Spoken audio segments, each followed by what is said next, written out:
बिस्मिल्लाहिर्रहमानिर्रहीम। अस्सलाम वालेकुम। प्रोग्राम इख्तिलाफ राय के साथ मैं हूं इफ्तिखार काज़मी। हुकूमत हो या फिर हुकूमत के चाहने वाले हो, बड़ी बड़ी सियासी जमातें हों, लगता यूं है कि सभी विकेट के दोनों तरफ खेल रहे हैं। जो हुकूमत को बचा रहे हैं वो अपोजिशन के साथ भी वादे वईद कर रहे हैं, अपोजिशन के साथ भी पींगे बढ़ा रहे हैं। पीपल पार्टी भी यही काम कर रही है।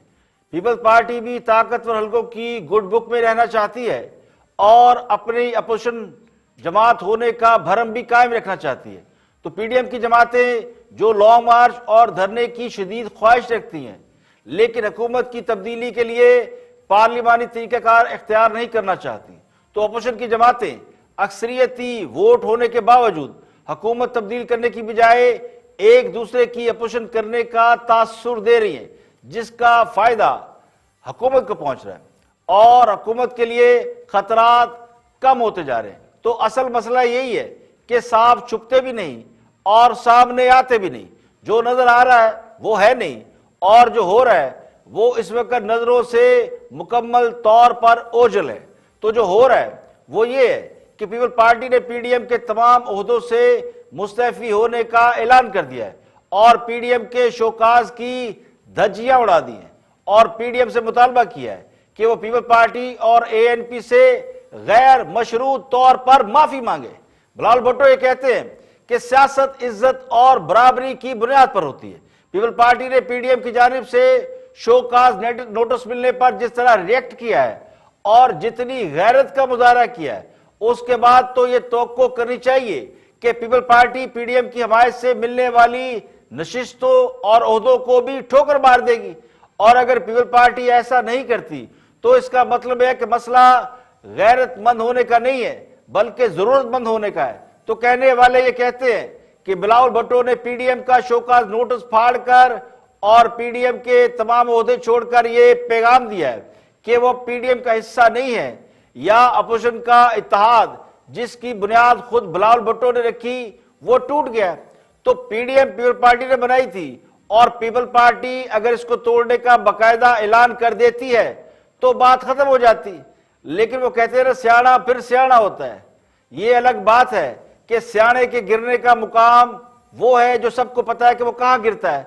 तो बिलावल भुट्टो ने पीडीएम छोड़ने या तोड़ने का ऐलान नहीं किया बल्कि अपोजिशन इत्तेहाद का हिस्सा रहते हुए अपने तहफ़्फ़ुज़ात दूर करने का मुतालबा किया है।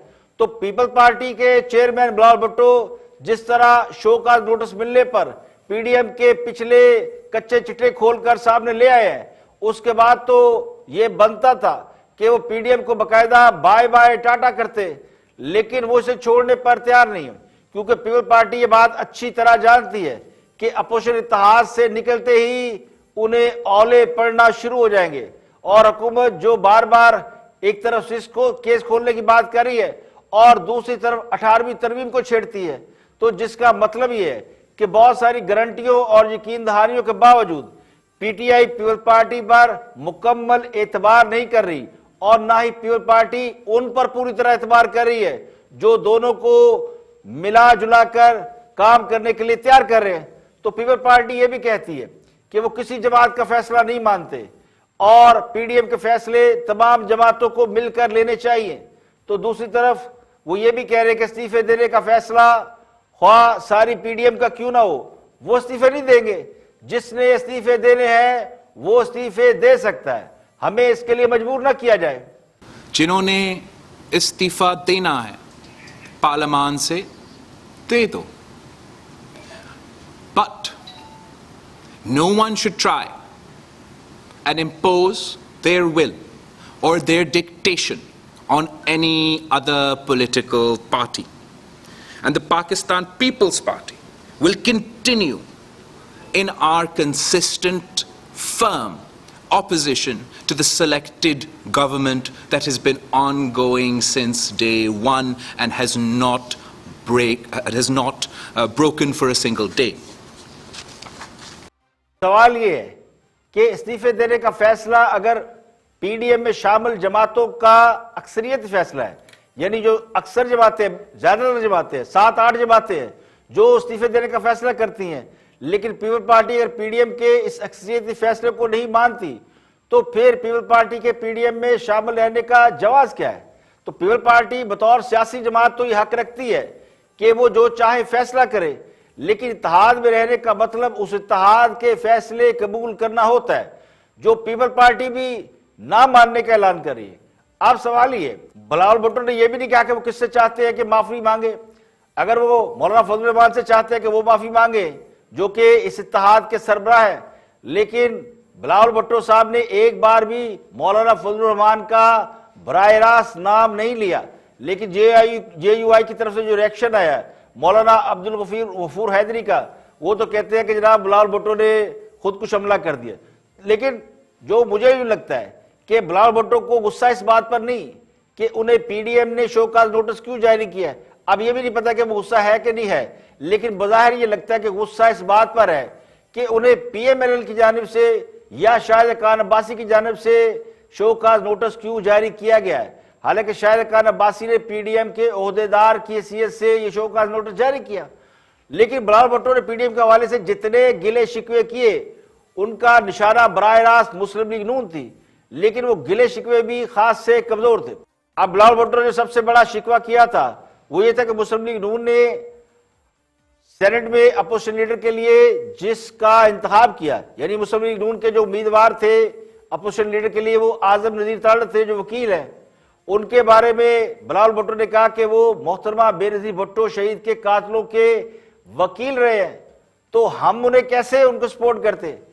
अब ये जवाब उस वक्त तो माना जा सकता था कि जब पीपल पार्टी उन लोगों के साथ मिलकर हुकूमत ना बनाती जिनका नाम खुद मोहतरमा बेनजीर भुट्टो शहीद ने खत में लिखा था कि वो उनके कातिल हो सकते हैं। अगर बेनजीर भुट्टो के मुबैना कातिलों के साथ पीपल्स पार्टी हुकूमत बना सकती है, तो फिर नवाज शरीफ के दिए गए एक नाम पर एतराज का कोई तुक नहीं बनता। हाँ, ये एतराज माना जा सकता है कि शोकाज नोटिस मौलाना फजलुर रहमान की जानिब से आना चाहिए था या शाहिद खान अब्बासी की जानिब से।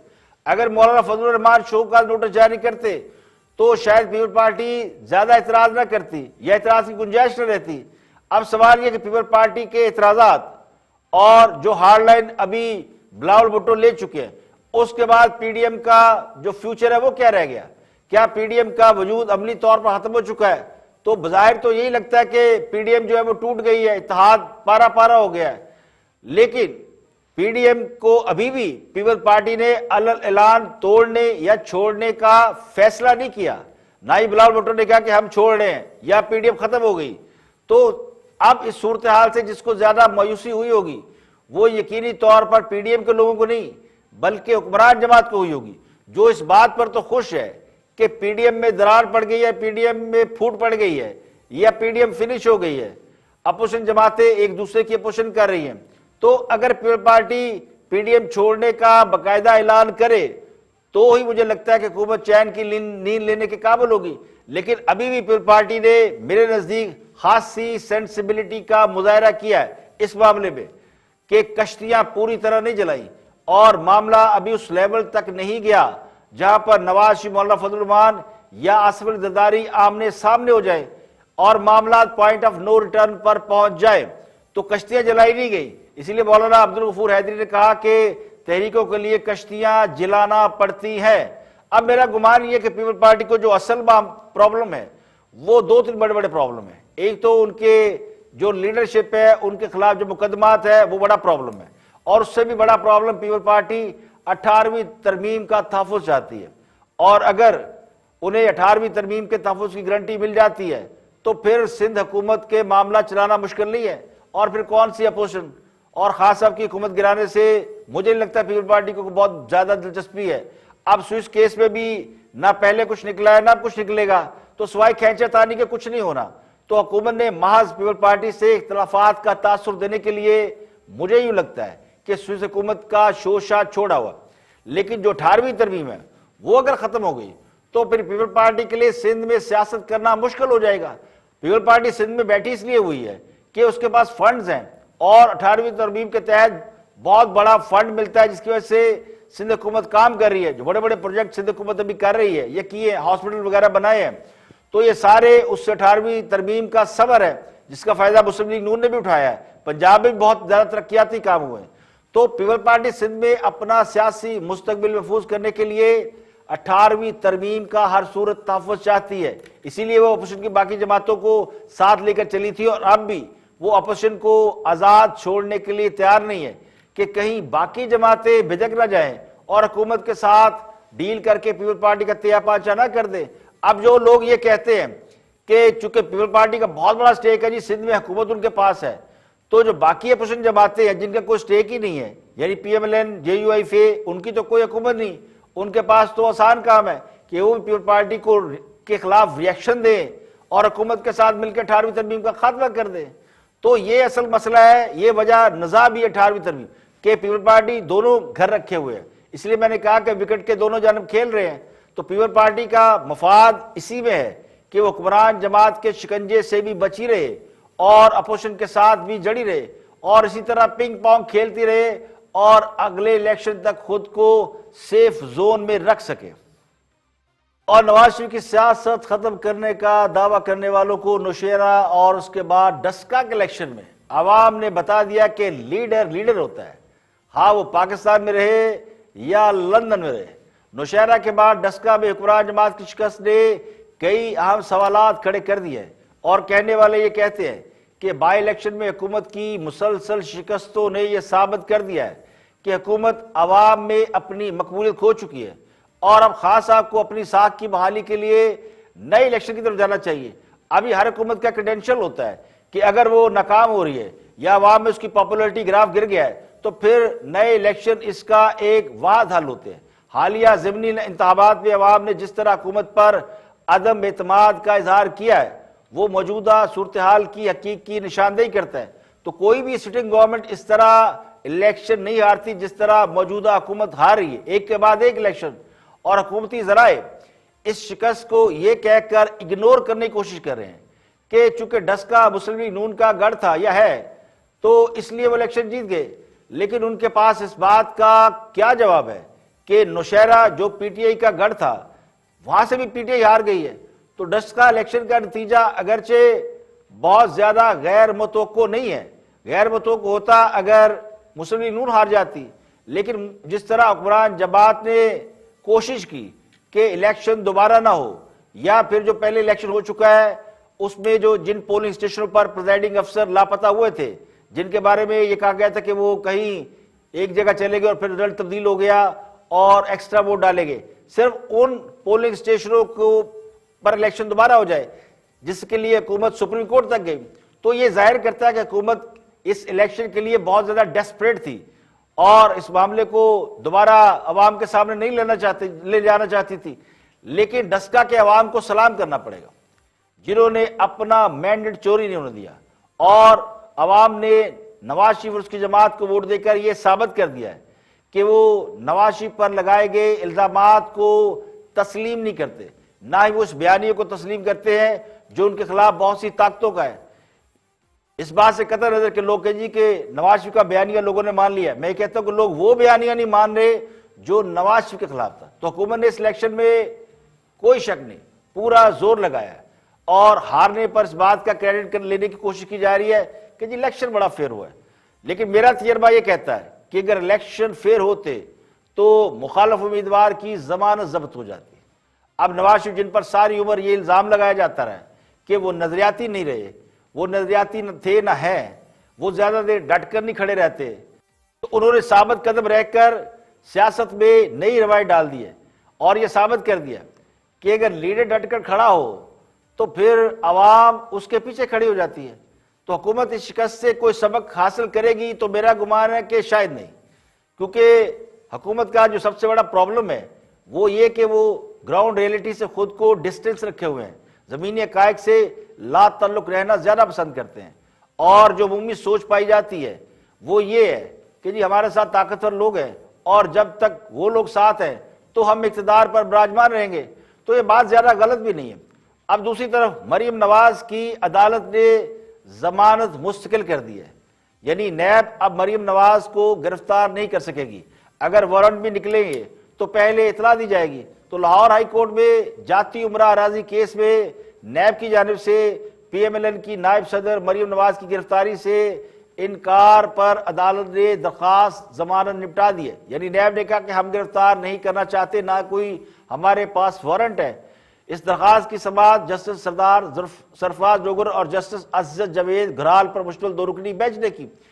मरियम नवाज और नैब के स्पेशल प्रोसिक्यूटर फैसल बुखारी अदालत में पेश हुई, जिन्होंने बताया कि मरियम नवाज की दरखास्त पर नैब ने जवाब जमा करा दिया।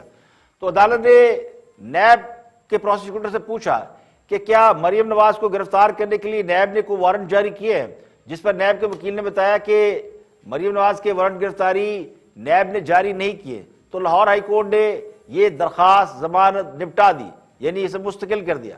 मरियम नवाज के वकील ने अदालत से इस्तदा की कि अगर नैब ने मरियम नवाज को गिरफ्तार करना हो तो हमें पहले बताया जाए ताकि हम अदालत से रजू करें। तो अदालत ने यह हुक्म भी जारी कर दिया, नैब से कहा कि अब अगर आपने अब मरियम नवाज को गिरफ्तार करना हो तो फिर 10 रोज पहले उनके वकील को मुतला किया जाए ताकि वो वकील अदालत से रजू कर सके। तो इस यानी लुब्बे लुबाब ये है कि नैब ने खुद माना कि वो ना उन्होंने वारंट निकाले, ना वो गिरफ्तार करना चाहते हैं। तो इस पर अदालत ने कहा तो फिर अगर आपने वारंट नहीं निकाले तो फिर जमानत का अबूरी या मुस्तकिल का कोई टुकड़ी बनता, तो ये दरखास्त निपटा दी गई है। अब लाहौर हाई कोर्ट के बाहर मरियम नवाज ने इस मामले में, जो कि खुद अदालत में पेश हुई थी, उन्होंने मीडिया से भी गुफ्तगू की। तो उन्होंने कहा कि खान साहब जिसका मुकाबला नहीं कर सकते, नैब उनके पीछे पड़ जाता है। तो हमें लॉन्ग मार्च की तारीख पर गिरफ्तार करना चाहते थे। तो यानी 28 मार्च को अपोजिशन ने लॉन्ग मार्च की डेट दी हुई थी, तो उसी डेट पर उनकी गिरफ्तारी के लिए जो है वो यानी एक्टिविटी हुई, जिस पर मरियम नवाज ने अबूरी जमानत करवाई। तो मरियम नवाज ने मीडिया से भी बात की और डस्का के अवाम के हवाले से भी गुफ्तगू की, और फिर उन्होंने ये भी कहा कि नवाज शरीफ को जो सियासत से बाहर निकालना चाहते थे लोग, उनकी शिकस्त हुई है। और डस्का के अवाम को उन्होंने दिल की गहराइयों से मुबारकबाद दी कि उन्होंने अवाम के यानी अवाम ने वोट पर पहरा दिया। मुस्लिम लीग नून ने ये मुकाबला जो है वो रियासती ताकत और मशीनरी के साथ किया है, जाली हुकूमत के साथ किया है, जिसके अंदर उन्होंने इंतजामिया, वसाइल, 1-1 अरब रुपए के जो पैकेजेस थे वो, और किस तरह इन्होंने धांधली करके फरवरी में, ये धांधली करके भी नहीं जीत सके, तब भी फरवरी के इलेक्शन में भी डस्का के मुस्लिम लीग नून जीत गई थी। इनको बादले नाखास्ता अवाम के मैदान में आना पड़ा, और जब ये अवाम के मैदान में आए तो अवाम के वोटों ने इनको उल्टे पांव भागने पे मजबूर किया। और आज इनके MNAs और इनके MPAs जो है वो टूट फूट का न सिर्फ शिकार है, बल्कि वो टीवी पर आकर इनके खिलाफ बात कर रहे हैं, इस हुकूमत की नाकामी के खिलाफ बात कर रहे हैं, खुलेआम ये बात कर रहे हैं कि PTI का कोई मुस्तकबिल नहीं है, इमरान खान का कोई मुस्तकबिल नहीं है, वो ट्राइड, टेस्टेड एंड फेल्ड है। इसलिए इनके जितने भी अरकान हैं वो अपने लिए दूसरे ठिकाने अब ढूंढ रहे हैं। जिस दिन इनकी हुकूमत ना रही, ये बाहर निकल के कैंपेन करने के भी काबिल नहीं होंगे। जीतना तो बहुत दूर की बात है। इंशाअल्लाह ताला आप देखना कि जब तक आप जहांगीर तरीन साहब का नमक खा रहे थे, जब तक आप जहांगीर तरीन साहब का जहाज इस्तेमाल कर रहे थे, जब तक आप जहांगीर तरीन साहब के खर्चे पे ऐश कर रहे थे, उनके पैसों पर ऐश कर रहे थे, जब तक आप उनकी गाड़ियां, उनके घर, उनकी हर चीज इस्तेमाल कर रहे थे, उस वक्त तक वो शुगर माफिया नहीं थे। तो मरियम नवाज ने गुफ्तगू की, और मैंने लॉन्ग मार्च की तारीख 26 थी और 26 से पहले मैंने 28 मार्च बोल दिया, और अब जरा उसकी भी तस्दीक कर लें। 26 मार्च को अपोजिशन ने लॉन्ग मार्च करना था, जो कि अपोजिशन की जानिब से यानी पीपल पार्टी की जानिब से इस्तीफे ना दिए जाने की बात के बाद मुलतवी किया गया था, और उसी पर उसके बाद ही मरियम नवाज की गिरफ्तारी की बातें शुरू हुई थी, जिस पर उन्होंने बुरी जमानत कराई और आज ये मामला भी निपटा दिया गया। और तहरीक लब्बैक की जानिब से 20 अप्रैल को मार्च करने के ऐलान के बाद तहरीक लब्बैक के खिलाफ क्रैकडाउन शुरू कर दिया गया। तहरीक लब्बैक के सरबराह हाफिज साद रिजवी को पुलिस ने अपनी तहवील में ले लिया, जिसके बाद तहरीक लब्बैक की जानिब से पाकिस्तान के मुख्तलिफ शहरों, खुसूसन पंजाब के मुख्तलिफ शहरों में शदीद रद्द अमल का मुजाहरा देखने में आ रहा है। मुख्तलिफ शहरों में सड़कों को बंद करके मुजाहरे किए जा रहे हैं। जरा ये कहते हैं कि हाफिज साद रिजवी को पुलिस ने बाकायदा गिरफ्तार किया। तहरीक लब्बैक पाकिस्तान ने फ्रांस के सफीर की मुल्क बदरी और फ्रांसीसी मसनूआत के बाइकाट के मामले पर 20 अप्रैल को नामूस रिसालत सल्लल्लाहु अलैहि वसल्लम के मार्च का ऐलान कर रखा है। इसका फैसला तहरीक लब्बैक ने एक रोज कबल मरकजी शूरा के इजलास में किया था। 21 रुकनी मरकजी मजलिस शूरा ने इस बात पर इत्तफाक किया कि अगर हुकूमत ने 20 अप्रैल तक मुआहदे पर अमल न किया तो फिर मार्च किया जाएगा। राय के मुताबिक हुकूमत ने अल्लामा खादिम हुसैन रिजवी के साथ 16 नवंबर 2020 को मुआहदा किया था, जिसके मुताबिक 3 माह में गुस्ताख फ्रांसीसी सफीर को पाकिस्तान से बाहर निकालने यानी मुल्क बदल करने और सरकारी तौर पर फ्रांस की जो मसनूआत है उनका मुकम्मल बायकाट करना था। लेकिन तकमील मुआहदा के लिए हुकूमत ने 20 अप्रैल तक की मोहलत ली थी और ये बात खुद प्राइम मिनिस्टर वज़ीर आज़म यानी इमरान खान साहब ने मीडिया पर आकर ये बात की थी कि उन्हें 20 अप्रैल तक मोहलत दी जाए और ये मामला काबीना के सामने या पार्लियामेंट के सामने ले जाने की बात भी। तो तहरीके लब्बैक के सरबराह हाफिज साद रिजवी ने यह वार्निंग दी थी कि अगर 20 अप्रैल तक फ्रांस का सफीर ना निकला तो फिर 20 अप्रैल की रात 12 बजे वो अल्लामा खादिम हुसैन रिजवी के मज़ार से मार्च का आगाज कर देंगे। तो दूसरी तरफ हुकूमत तहरीक लब्बैक के साथ जो किए गए माहदे को करारदाद की शक्ल में असम्बली में पेश करने की तैयारी भी कर रही है। ये भी बताया गया था कुछ रोज कबल ये खबरें आई थी कि अब ये मामला पार्लियामेंट में ले जाया जाएगा और वज़ीर आज़म इमरान खान ने वफाकी वज़ीर मजहबी अमूर पीर नूरुल हक कादरी समेत दीगर वज़रा के साथ मुलाकात की थी और उन्हें हदायत की थी कि इस मामले पर यानी फ्रांस के सफीर को मुल्क बदल करने और फ्रांसीसी मसनूआत के बाईकाट के बारे में जो तहरीक लब्बैक से तय पाने वाला माहदा है इसको पार्लियामेंट के सामने पेश किया जाए करारदाद की शक्ल में, ताकि पार्लियामेंट इसके ऊपर डिसीजन लेके क्या सरकारी तौर पर हमें फ्रांसीसी सफीर को मुल्क से बाहर निकाल देना चाहिए और फ्रांस की मसनूआत का बाईकाट करना चाहिए। लेकिन अब ये इतलात है कि इस माहदे से पहले ही यानी इस करारदाद को पेश करने से पहले ही हाफिज साद रिजवी को तहवील में ले लिया गया, उन्हें खरासत में ले लिया गया, जिसके बाद मामला पेचीदा हो गए हैं और तहरीक लब्बैक की जानिब से जो है इस पर खासा सख्त रिएक्शन दिया जा रहा है। जरा ये कहते हैं कि हाफिज जो साद रिजवी है उनको पुलिस ने जो है वो तहवील में लिया, उनसे कुछ मामला तय करने हैं, तो मुमकिन है कि उनकी किसी वक्त रिहाई भी हो जाए। लेकिन जो आखिरी इतलात है जिस वक्त मैं ये खबर आप तक दे रहा हूँ उस वक्त तक वो पुलिस की तहवील में है और उनको जो है जो बाकी के उनके जो लोग हैं कारकुनान और जो उनके चाहने वाले हैं वो सड़कों पर निकले हुए हैं और उसके खिलाफ शदीद रद्द-ए-अमल का मुजाहरा कर रहे हैं। और पीपल पार्टी की जानिब से पीडीएम का शोकत नोटिस फाड़ने पर मुस्लिम लीग नून ने भी अपने रद्द-ए-अमल का इजहार किया है। राना सनाउल्लाह क्या फरमाते हैं वो? तो लीडर ऑफ द अपोजिशन की जो पोजीशन हासिल की है सेनेट में वो ज्यादती की, वो बेअसूली है। लीडर ऑफ द अपोजिशन जो है वो हुकूमती इत्तेहाद के वोट लेके नहीं बन सकता, ये पार्लिमानी रवायत नहीं है। पीपल्स पार्टी को ये नहीं करना चाहिए था और जो किया है उसको पीपल्स पार्टी डिफेंड नहीं कर सकती। पीपल्स पार्टी को चाहिए कि वो इस बात को या तो वापस ले और पीडीएम से फैसला करवाए या फिर अगर 30 वोट अपोजिशन के उनके पास हैं और बाप के जो लोग हैं वो अगर वाकई अपोजिशन का हिस्सा बन गए हैं तो फिर सुबह ही वो तहरीक अदम एतमाद सजरानी साहब के खिलाफ दायर करें। हमारे पास 57 वोट हैं, उनको चेयरमैनी से उतार दें और यूसुफ रजा गिलानी साहब को ही जो है वो दोबारा चेयरमैन बनाते हैं। ये झगड़ा ही जो है वो नहीं। यहाँ पर लेंगे एक ब्रेक और ब्रेक के बाद वापस आएंगे और भी हम मौजूद आपके साथ शेयर करेंगे, हमारे साथ रहिए।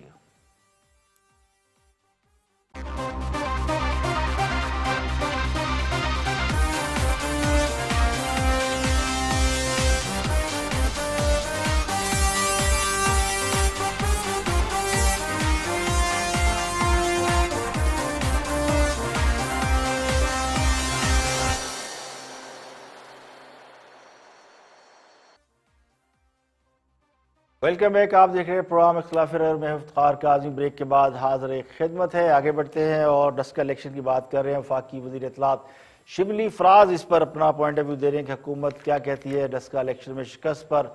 वॉच दिस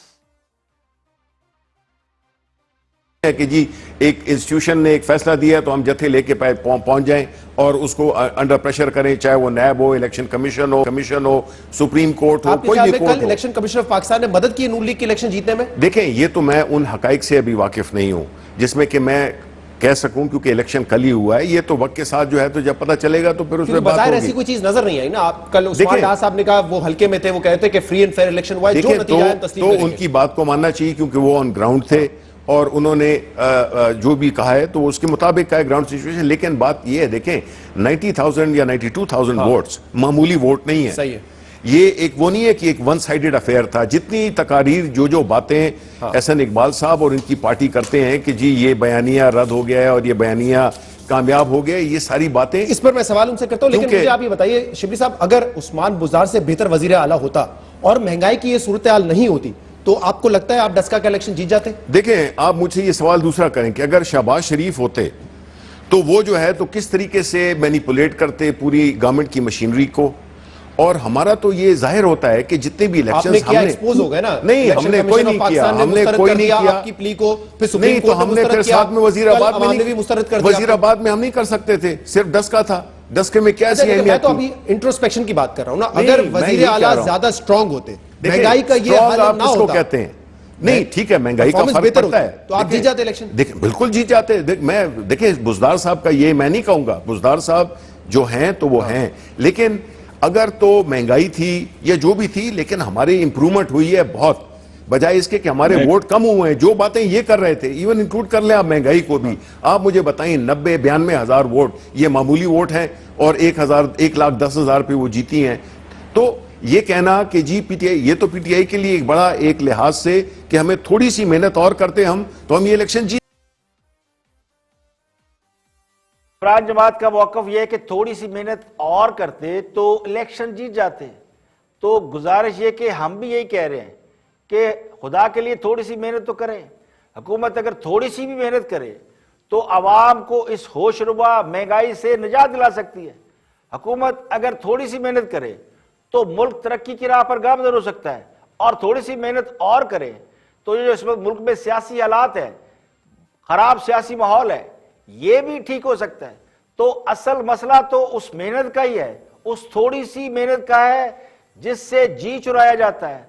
थोड़ी सी मेहनत का फुकदान आज हमें इन हालात में ले आए, और मेहनत की बजाय अगर सिर्फ इंतकाम, बुग़्ज़ और हसद के जरिए हुकूमत चलाएंगे तो फिर सब कुछ खराब ही होगा। तो हुकूमत अब भी ये समझती है कि उनके उम्मीदवार को जो 90,000 वोट मिल गए हैं, इसका मतलब है कि अवाम को महंगाई पर कोई एतराज नहीं। यानी इस पर बंदा ये कह सकता है कोई शर्म होती है, कोई हया होती है। महंगाई से अवाम की चीखें निकल रही हैं और हुकूमत इस बात पर खुश है कि जी हमें 90,000 वोट देकर हम पर लोगों ने इत्मीनान का इजहार किया है।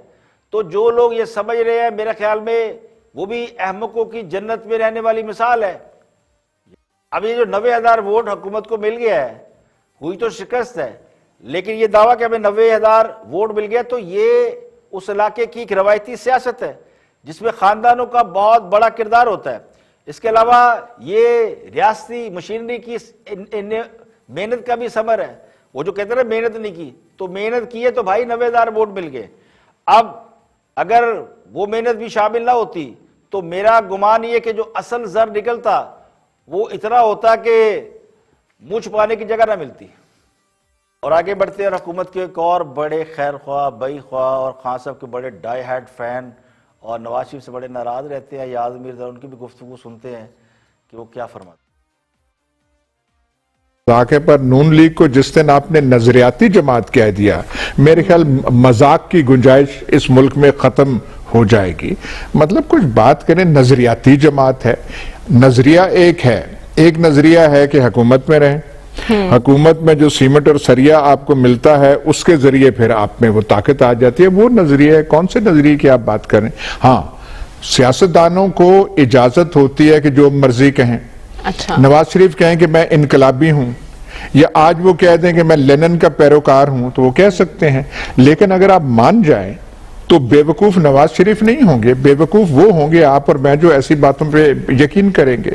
तो यहां पे कौन सा नजरियाती और कौन सा वो जो हो गया है।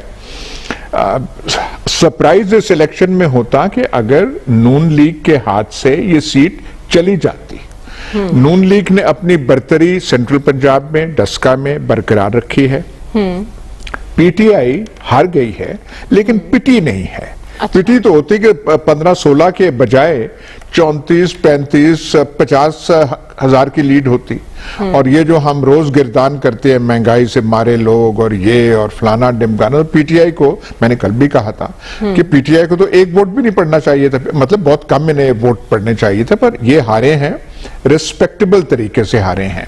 लेकिन यूसुफ रजा गिलानी की इलेक्शन ये हार गए इसमें नेशनल असेंबली में, तो वो उससे अभी तक वो निकल नहीं पाए, वो उस धचके से।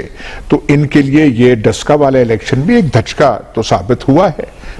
क्या ये एक्सप्लेनेशन देंगे? लेकिन यही मैदान होगा 2 साल बाद। इसका मतलब अगर आप डस्का से कोई लेसन्स निकालने चाहते हैं तो फिर पंजाब में जो रन होगा, जो घमसान का रन, वो फिर होगा नून लीग का और पीटीआई का। पीटीआई इज ऑल्सो देयर, और ये भी है, इनमें होगा सेंट्रल पंजाब। देखिए, नवाज शरीफ नजरियाती है या नहीं है, मगर नवाज शरीफ का कमाल ही है कि उसने बहुत से चेहरों पर पड़े हुए नकाब जरूर उतार दिए और यह साबित कर दिया कि अगर दिल में बुग़्ज़ हो, नफरत हो, हसद हो, तो दानिश्वरी किसी काम की नहीं, दानिश्वरी धरी की धरी रह जाती है। अब जिनको ये अच्छी तरह मालूम है कि हमारे निज़ाम में हुकूमत वक्त को हराना, हुकूमत बहुत बड़ी ताकत होती है, सारी रियासती मशीनरी उसके हाथ में होती है, सारी मैन पावर उसके हाथ में होती है। हमारे निज़ाम में हुकूमत को हराना और हुकूमत वक्त जो बहुत ताकतवर होती है, जिसके पास सारे वसाइल होते हैं, सारे सोर्सेज होते हैं, सारी इंतजामी मशीनरी इसके हाथ में होती है, और इस सूरत में जबकि ताकतवर लोग भी इनके साथ हों बकौल उनके, तो हुकूमत वक्त को हराना तकरीबन नामुमकिन काम होता है। लेकिन इसके बावजूद अगर हुकूमत वक्त इलेक्शन हार जाए तो इसका मतलब ये कि ये जो डिफरेंस आ रहा है, ये डिफरेंस बहुत बड़ा है। मामूली डिफरेंस होता तो कोई मसला नहीं था, वो पूरा कर लिया जाता। और इस शिकस्त पर जो लोग ये कह रहे हैं कि हुक्मरान जमात को पहले से बहुत ज्यादा वोट मिले हैं, ये बिल्कुल उसी तरह है जिस तरह एक आदमी छत से गिरकर मर गया और उसके अहले खाना, घर वाले रो रहे थे, मातम कर रहे थे कि एक शख्स लाश के करीब गया और हैरान होकर बोला कि रो क्यों रहे हो, शुक्र करो कि आंख बच गई। यानी डस्का इलेक्शन में हुकूमत हार गई मगर उसकी आंख बच गई है। बिल्कुल उसी तरह जो लोग नवाज शरीफ को नहीं मानते, उनको ये कामयाबी कैसे हजम हो सकती है? तो डस्का में पीटीआई शिकस्त पर यह कहना कि महज 16,000 वोटों से शिकस्त हुई है, इसलिए ये कोई बड़ी बात नहीं।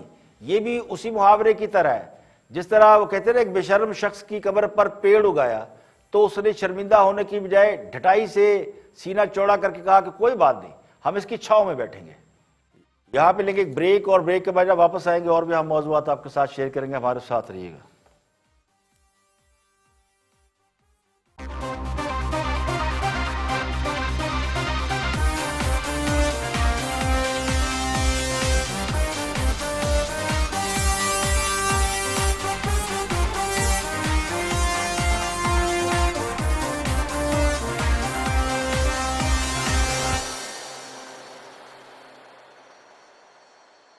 Welcome back. आप देख रहे हैं प्रोग्राम इख्तिलाफ राय, मैं इफ्तिखार काज़ी। ब्रेक के बाद हाजिर खिदमत है।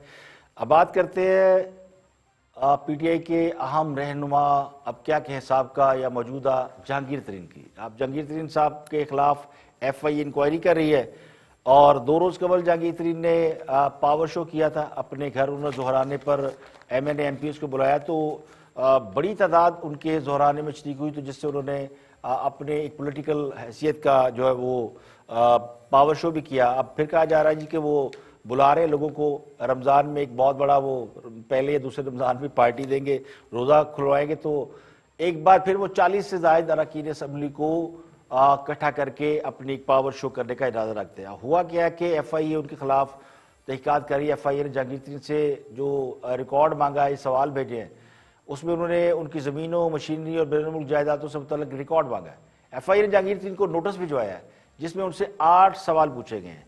इस नोटिस में कहा गया कि इन सवालात के जवाब अगस्त 2020 से मांगे जा रहे हैं खान साहब, लेकिन उन्होंने जवाब नहीं दिए। तो अब फिर एफआईए ने कहा कि जनाब अब आपको 8 सवाल भेजे जा रहे हैं, तो 13 अप्रैल को जवाब लेकर खुद हाजिर हो या वो कंपनी सेक्रेटरी के जवाब जमा करा दे। तो एफआईए कह रही है खुदा के लिए जो आपसे सवाल पूछे जा रहे हैं उनका हमें जवाब दे दें ताकि हम तो खाली जगह पुर करें। अब जो सवाल पूछे गए उनके मुताबिक जहांगीर तरीन जेके फार्म की तमाम मशीनरी की खरीदारी की असल रसीदें और फार्म की 35,000 एकड़ रकबे के सबूत जमा कराएं। इसके हवाले से बैंक की रिपोर्ट जमा कराएं। इसके अलावा मशीनरी और 35,000 एकड़ रकबे की तहमीना रिपोर्ट जमा कराएं और बरतानिया में खरीदी गई जायदादों की मनी ट्रेल भी दें। सवाल वैसे बड़े आसान है और जहांगीर तरीन के लिए जवाब देना मुश्किल नहीं है, और इन सवालों से तो लगता है कि FIA चाहती है कि जहांगीर तरीन सवालों के जवाब दें और उनकी जान छोड़ें और वो भी जान छोड़ें। लेकिन जो मीडिया पे तासुर है, जो पॉलिटिकल पावर शो हो रहा है, उससे लगता है कि जहांगीर तरीन जो है उनके खिलाफ कोई बहुत ज़्यादा इंतकामी कार्रवाई हो रही है। उनके जो हम ख्याल अरकान कौमी सूबाई असम्बली है उनके साथ खड़े हैं और वो एक इम्प्रेशन ये दे रहे हैं कि जैसे वो हुकूमत को टफ टाइम दे सकते हैं। तो ये एक पॉलिटिकल उनकी जो सिचुएशन है और लीगल पोजीशन है वो ये है कि अभी तक जहांगीर तरीन के बारे में लोगों को ये नहीं पता कि वो हुकूमत के साथ है या हुकूमत के से अलग है, या हुकूमत उन्हें सपोर्ट कर रही है, या फिर जो हो रहा है वो बिल्कुल फेयर एंड हो रहा है। लेकिन बाहर ये लगता है कि ये मामला जो है वो इस तरह के है जिसमें उनको बिलाखिर क्लीन चिट मिल ही जानी है।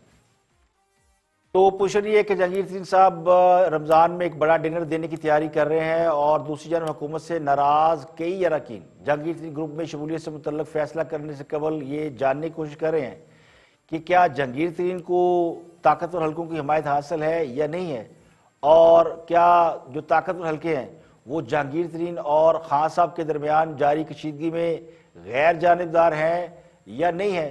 तो कई नाराज अरकान इसमें ऐसे हैं कि जिनको हुकूमत भी मनाने की कोशिश करी है, जबकि कुछ अरकान बशमूल वज़रा वो ऐसे हैं जो कि डटे हुए हैं, जो जहांगीर तरीन के साथ खड़े हैं। उनके बारे में कहा जा रहा है कि हुकूमत यानी खान साहब को सख्त एक्शन लेंगे और आइंदा चंद हफ्तों में उनकी कोई उनके साथ उनको कोई उनके खिलाफ रिएक्शन देंगे। तो क्या रिएक्शन देंगे? जो हुकूमत 2-4 वोटों के ऊपर खड़ी है वो अपने मेंबरान असम्बली को ना निकाल सकती है ना उनको कोई उनके खिलाफ कोई कार्रवाई कर सकती है।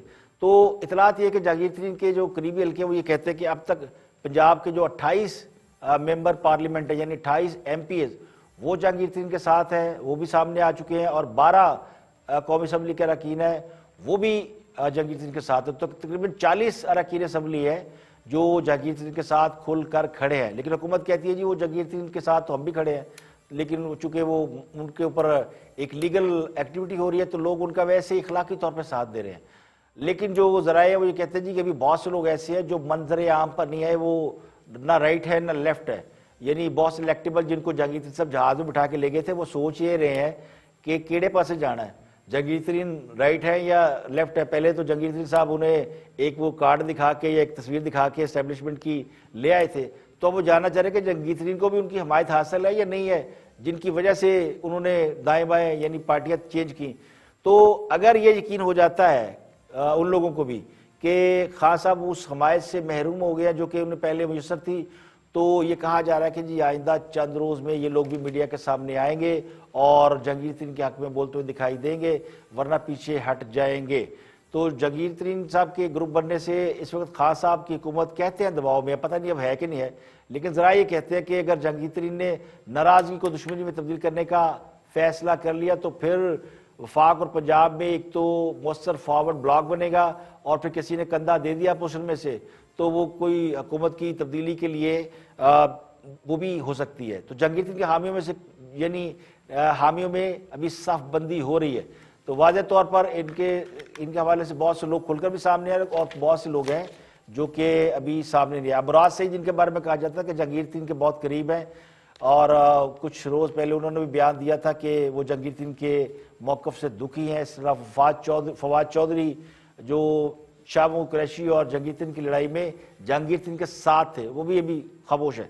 तो एक हल्का एक ग्रुप ऐसा भी है जो खामोश है, जो सिर्फ ये देख रहा है कि वो कहते हैं तेल देखो, तेल की धार देखो, और वो देखो कि किस तरफ हवा का रुख चल रहा है। तो हवा अगर जहांगीर तरीन के हवाले से उनके साथ है तो फिर उनके साथ, वरना खान साहब के साथ, और अगर हवा नहीं चल रही तो फिर कमरे में बैठो AC लगा के चिल करो और जहांगीर तरीन जाने और खान साहब जाने। तो ये है इस वक्त पॉलिटिकल सिचुएशन।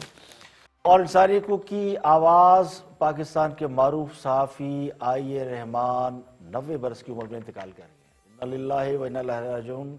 IA रहमान साहब इंसानी हकूक़ के बहुत ही बड़े वोकल पर्सन थे, उन्हें लंबरदार कहा जाता था। वो शुगर ब्लड प्रेशर के मर्ज में मुबतला थे, खासी देर से वो लील थे।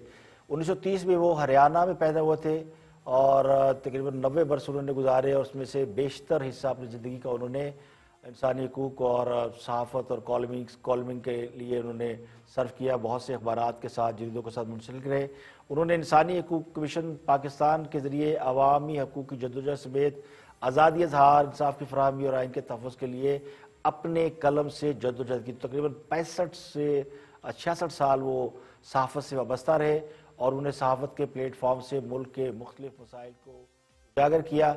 2 दहाई तक वो ह्यूमन राइट्स कमीशन पाकिस्तान के सदर रहे और 2017 तक वो HRCP में सेक्रेटरी जनरल भी रहे।